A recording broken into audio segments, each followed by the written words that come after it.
haven't engaged in a lot of chanting, and it's been beautiful. Just what I needed this morning. At least I might chant by myself, or I might lead chants, but it's just been beautiful to be in this space with you this morning, listening and participating and reminding me about one of my calls. I've had many calls towards Buddhism was in the early 80s when I was first learning about chanting and how I would sit in my apartment by myself and chant based on what somebody taught me and just have this imagination of a world of monks and nuns and Buddhas chanting with me. And so I know as we're chanting, we're never alone. So thank you for bringing that memory back. And I'm not gonna I don't know if I was supposed to talk about no self, but now I have to say something. Um, and I think it'll fit right into the talk that I'm about to give. And I want you to imagine, or maybe you already are aware, that this earth lives within us. We've got bugs crawling all over us. There's water. We're mostly water. But all of the elements on the earth live within us. Some of them we're welcoming, and some of them we're not. We understand we're taking in more metals than we want to. But phosphorus, nitrogen, it's all within us, and that sort of is an example. That and the stars. So stars also they litter around the universe, and so they also come down and they're among us, and we're breathing them, and they're in our systems. And so, in this way, we become nothing because we are everything. Uh-oh, that was Gayatri Mantra reminder, sorry.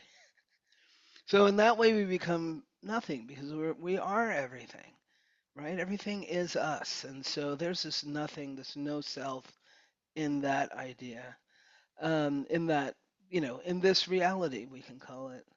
And on the other hand, there are bodies and personalities and and ideas and visions and how we feel in our body and how we experience our bodies, how we experience the world, and and so in some ways there is this individual us.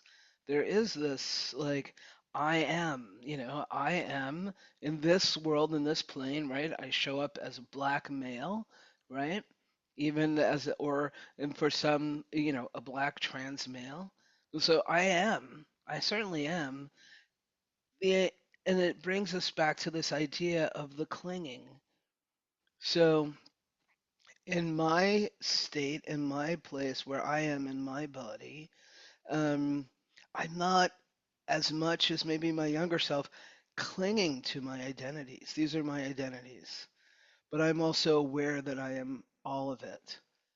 I am so aware that these identities are here to help characterize us in certain places and put us in certain boxes where I don't really know that I exist or want to exist. They have some purpose, and sometimes I can't think of any right at this moment. But it's nice to know, Robert's name and Lev's name, right? So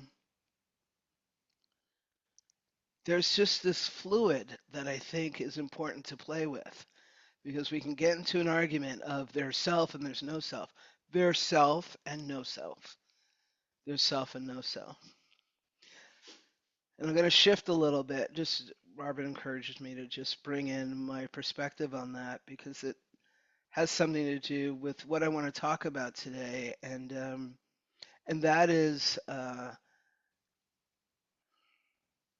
going to talk about visioning, very little bit about manifesting, and don't get afraid, but that's what I want to talk about. And I'll begin by that I can imagine that some of us um, are experiencing pain and suffering, right? Just in this world. Some, if not all of us. I just don't want to assume. So some of us are experiencing the same, not the same, but we're experiencing suffering. It could be personal, It could be the world. It could be communal in a more direct way. And I called on one of, I just heard a great talk by Maya Angelou, who I had no idea, was a practitioner. And she said in this talk that the pain and suffering can almost feel like an anchor pulling us down. And she says, in those moments, it is easy to succumb to despair, to let the darkness seep into your heart. And she continues, but what if you chose to rise instead? What if you decided that the pain would not define you, but rather act as a stepping stone towards greatness? And I'll go on to, and that's the end of her quote.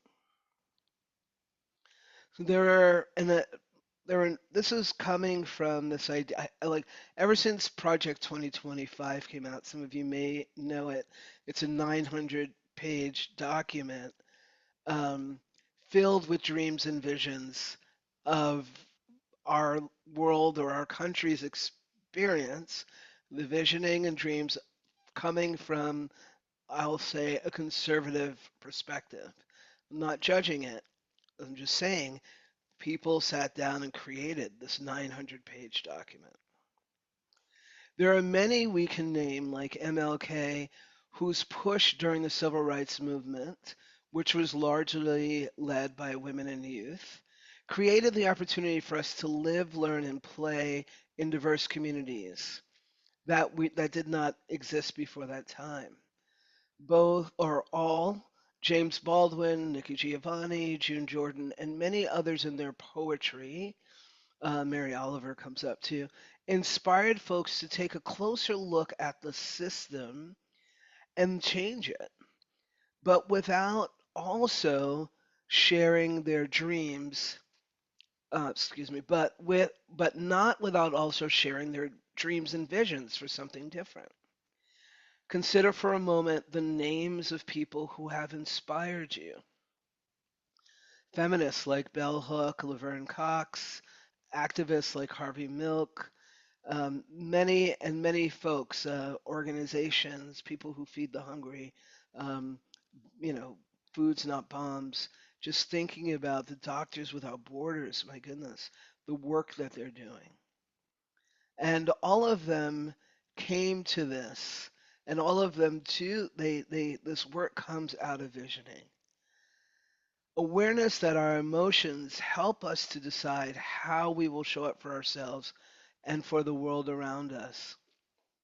Not This is not about any perfection of any kind of uniformity. It's talking about what clarity means for you. So we have these emotions, and we're not quite clear on what they are or what we want to do with them. Mindfulness allows us to see, hear, acknowledge, and at times attend to the thoughts and emotions that may be impacting us. Fear, not enoughness, unworthiness.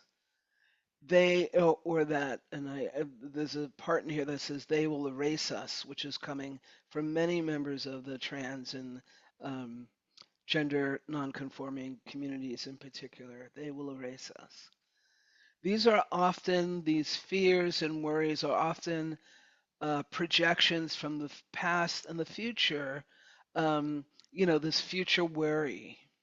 And in our meditation practices, support us in knowing the difference between these, knowing the difference between what we're remembering, what we're fearing in the future, and what's happening right now. And it doesn't mean that the threats aren't real, but the awareness of the presence allows us to choose how we will respond. And that reminded me a little bit of I went into this little story about how I got the schedule mixed up and my ADHD and how I didn't read everything Robert sent me. I sort of stopped at one point and didn't read the rest, so I ended up chiming in at a certain time.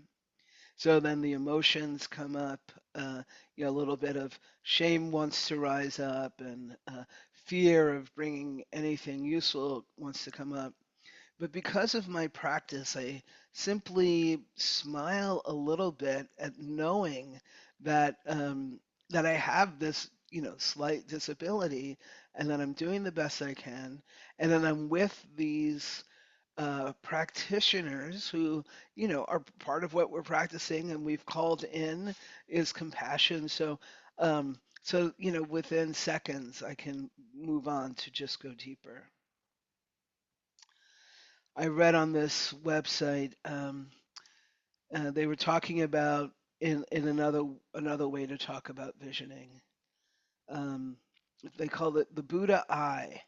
Represents an enlightened perspective that allows Buddhas to perceive the true nature of reality and existence. This insight enables the understanding of profound truths, free from ignorance and delusion, and is characterized by compassion and wisdom. In Mahayana, it signifies an advanced perception that discerns deeper truths about beings and their suffering. In Theravada, the Buddha eye emphasizes the Buddha's ability to see the past actions of sentient beings, highlighting their merits and insights. And that's the end of that quote. But the Buddha eye, as I understand it, also has an imagination. So I always imagine that the Buddha didn't just offer their teachings for the sake of just I'm just going to say these things, but there's also this idea that we're going to awaken. It's almost like while being present, um, there's still places that we're going. I'm going to talk very briefly about, and I'll talk both about visioning and manifesting for a moment. So when we hear manifesting, I remember teaching a class on manifesting at the East Bay Meditation Center, which is my home center, very near Spirit Rock. Um, and the teachers were like, manifesting? No, the Buddha didn't teach that. We don't do that. That's not what we do. And in fact, our practice is we're in a practice of the attaining of awakening, which is in our practice every day. The action of practicing, studying, chanting is helping us to manifest, to call in this experience of awakening. Maybe not in this life, but onward. Um, and I had another quote from that class, but now I can't remember it. Oh, so I'll stop there. Visioning is not about, well, there's visioning and there's dreaming. Oh, this is what I want to say about manifesting. We talk, um, we talk about craving and desiring. You generally, as I'll just say, no nos is coming up for me. Um, and in fact, that's part of our experience. As human beings, we have desires and we may have cravings. I think that those are two slightly different ideas. And the suffering is not around the desire. I am desiring, I got to rent to this red Dodge Hornet. Really cute. It was an accident. I mean, I wasn't supposed to get that car, but I had so much fun in it, and it was really great. And I desire more, right? But I'm not clinging to the desire. I'm not clinging to this idea that I'm going to get this car, or want to get this car.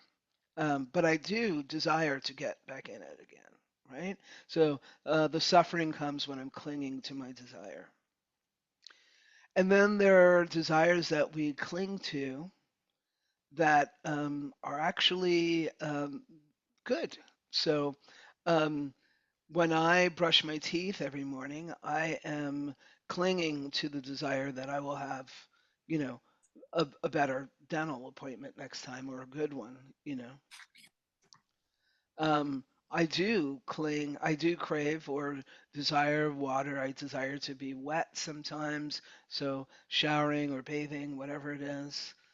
Um, so not uh, and there's a little clinging to that, but that clinging is actually healthy because we have to remove bacteria from our body.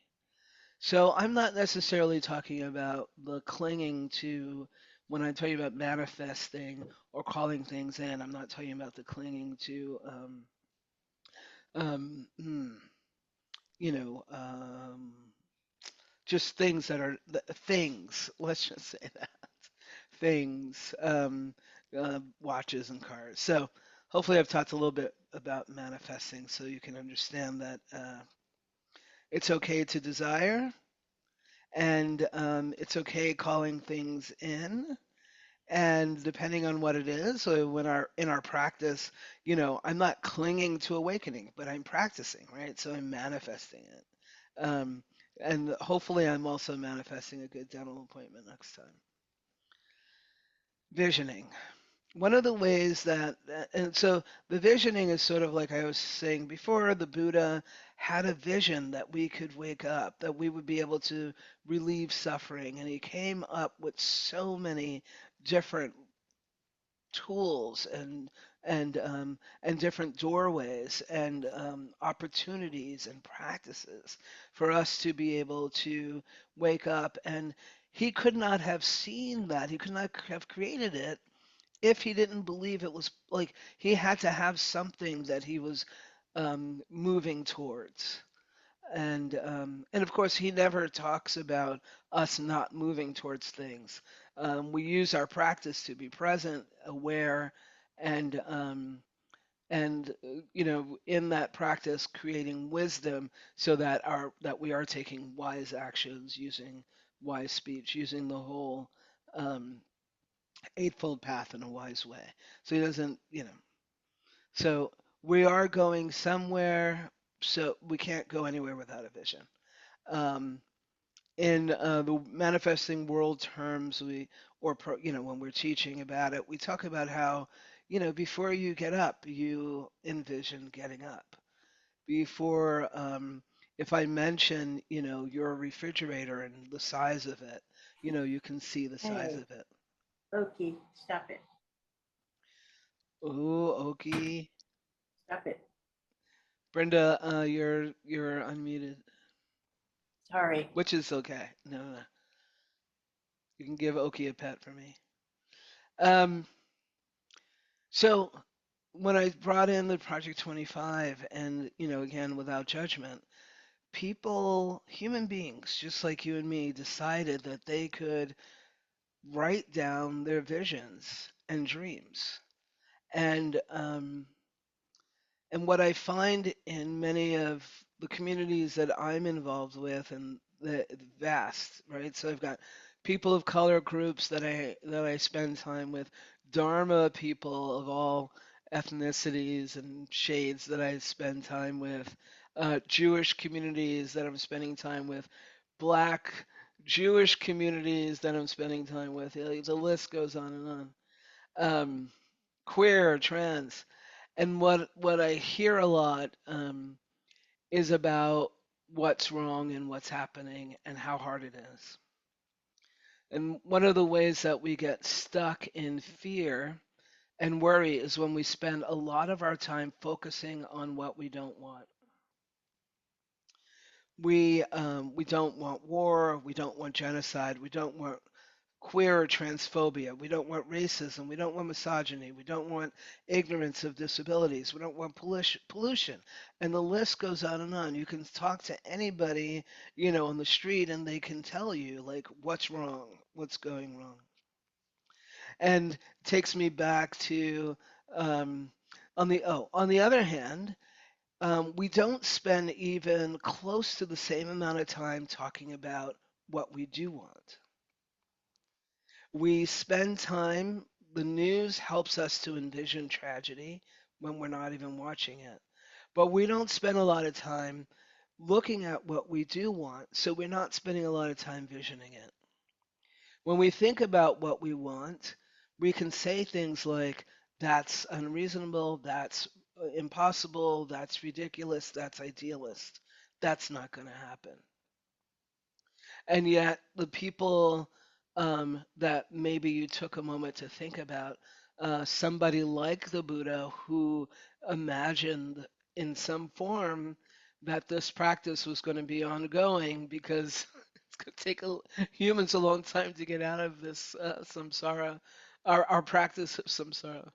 Um, but also that MLK or the suffragettes were told that women will never have the right to vote. Enslaved Africans in Texas were told at lots of places, but I'm focusing on Texas because Beyonce just did this halftime video that you got to see. And I imagine that the ancestors are dancing in their graves, the people of that land in Texas, the black people who suffered so much. In the queer community, um, but we were never going to be on TV and celebrated in so many different places.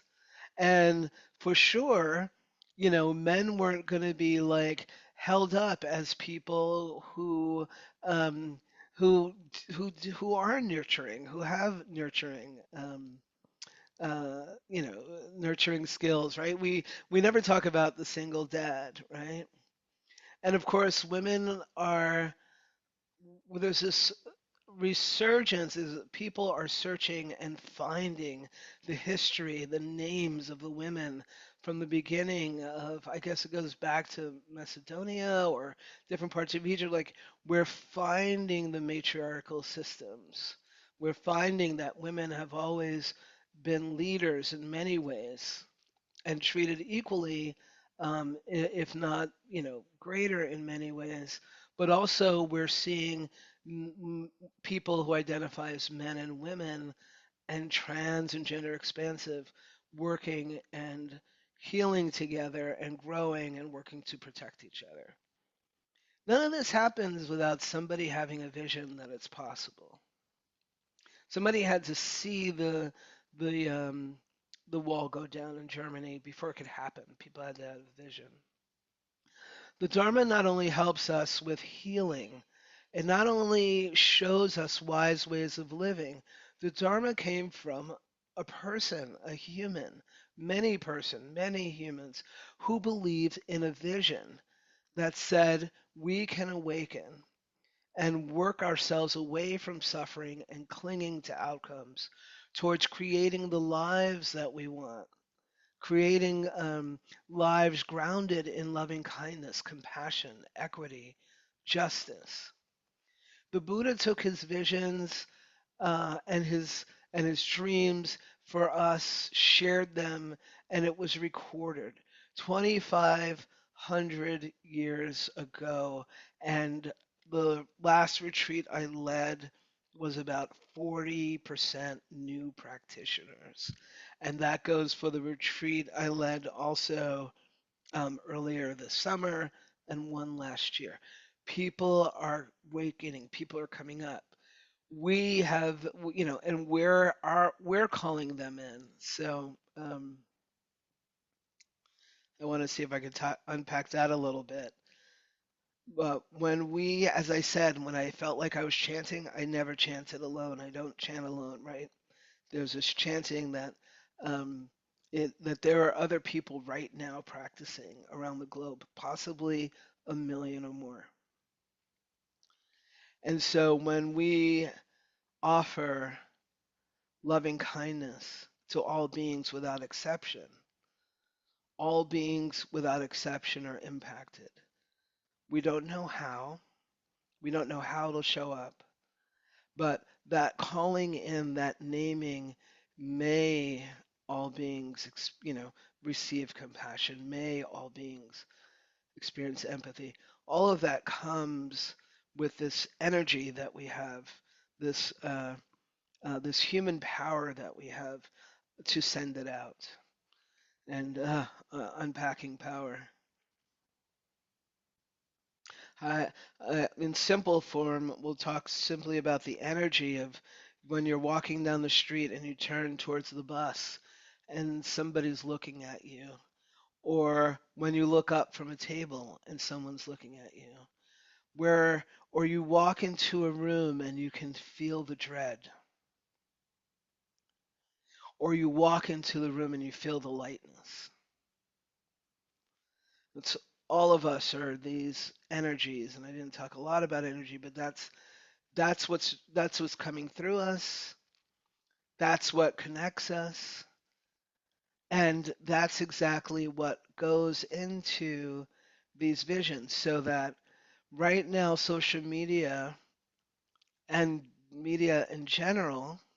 Last night I was looking at Netflix and just sometimes I just like to, I know what I'm going to watch, but I like to scroll down and I was looking at comedies and I think there was one comedy that didn't include violence.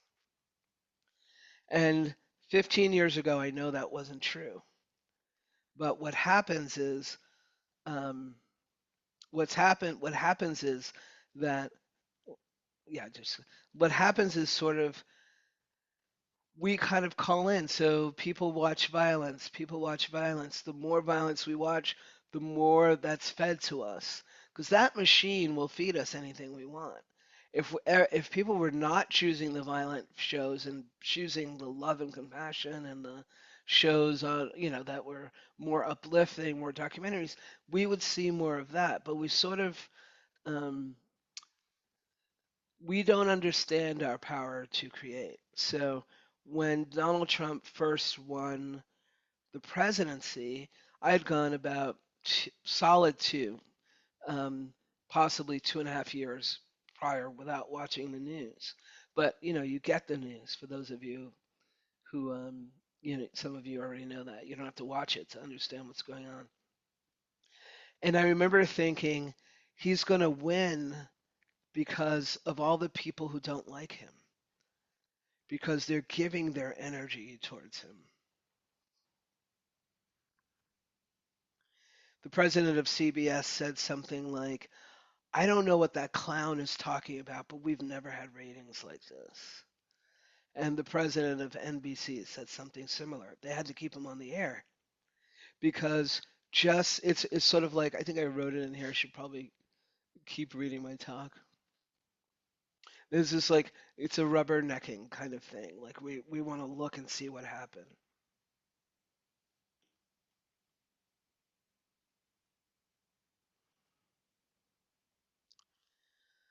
So I want to begin to close up. I ask you, what is your vision for yourself and your life? When's the last time you thought about it?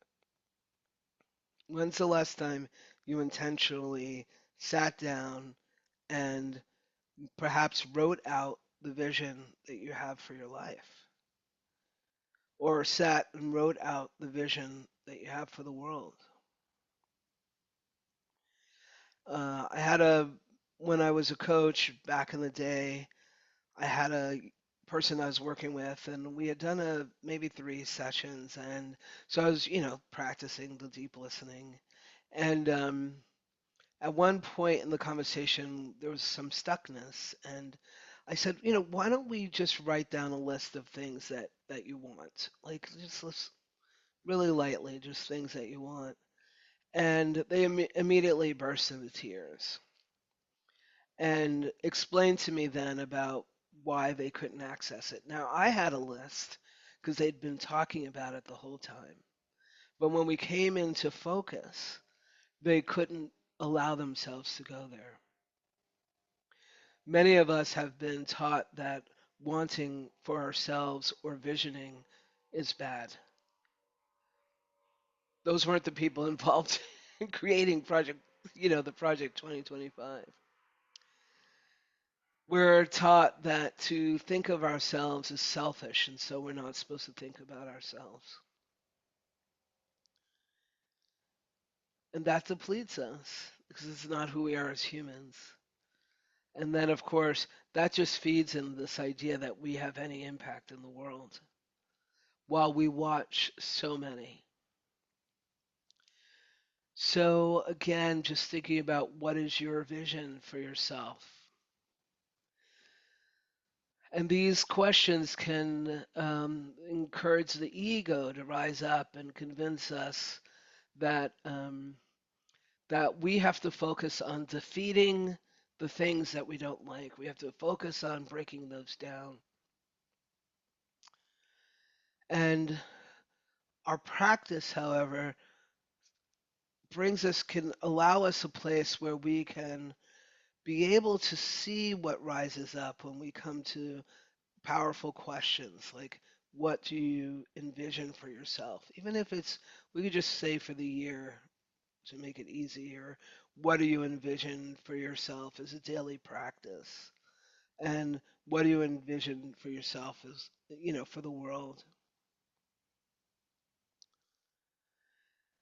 So, right now, in many ways, we live the vision of those who came before us, whether it's in this life or just in the last few years. And we have the same power and ability as they did to, to create our vision. So, um, I know I'm talking a lot about this, but it's been really hard to. I remember after I came back from canvassing, and one of my friends had been canvassing for almost 2 months, and it was like the day after the election, and I saw her, and I talked about resting and grieving, and she just couldn't. She just had to. She's like, we got to keep fighting, you know, and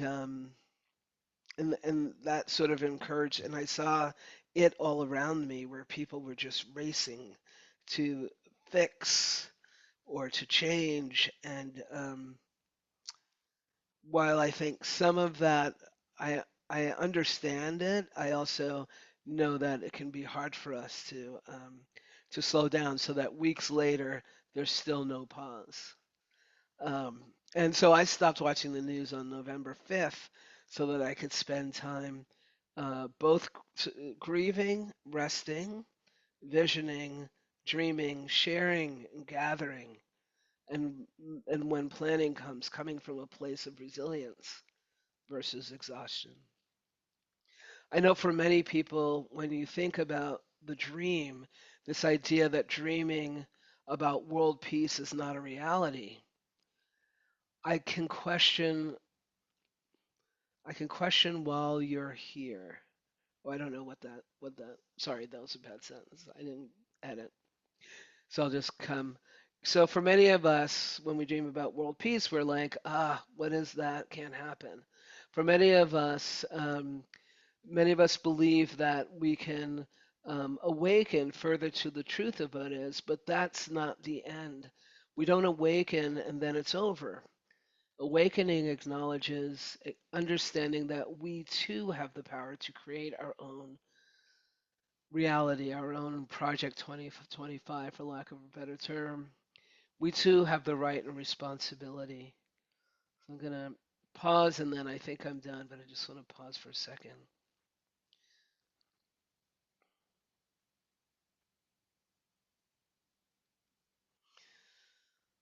Every inhale is life affirming us.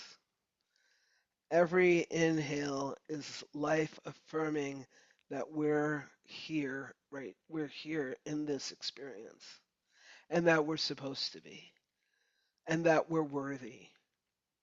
And then we come into this life with not just, we've got all the suffering and we've got all the pains and we've got all of our individual traumas and we've got all of the world traumas. And we also come in with the ability to dream, the ability to envision, like Howard Zinn, the awakening of the society. We all have the ability to dream whatever the Impossible Dream song was. I also think it's a privilege and it's a responsibility. Because if we're already practicing it, right? If we can't envision compassion or a compassionate world, we can't get there. And if we can't dream of an experience where all the children are fed, where all the children are safe, we can't get there. And if we can't have a wish or a dream or a vision of equity, we can't support the people who are making that happen. So, coming back to our energy, the energy that we feed into everything that we don't want, everything that we don't like, everything that we, disagree with, that energy can be taken back and used to create.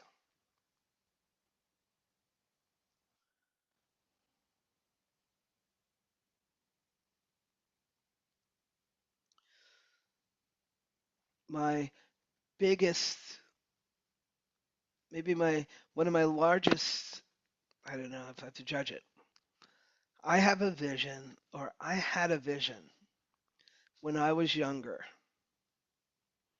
Started drinking at 12, bartending at 16. Lived in the bars for a very long time. And I always envisioned that there was a place where people could be present and vulnerable and kind and sharing. I didn't know what that was. I had no idea. But I could see it. And I don't think I could have found it if I couldn't see it. In fact, I think I saw it. I think that it was around me, 12 step, meditation, um, therapies, all these things were happening. But until I could see for myself my healing, I couldn't attain it. And yeah, the other wish that so I have that. I feel like I have that. I want more of that. So I envision more people experiencing the Dharma, more people experiencing recovery in whatever form that they need, more people attaining a sense of self-compassion and self-kindness. And I think, all right, now's when I gotta stop talking. Um, yeah, thank you for listening. Um, my talks are a little off the scale uh, with my experience, but this is what's coming up for me right now. I need everybody here to have a vision and a dream of what they want the world to be able to write it down and share it.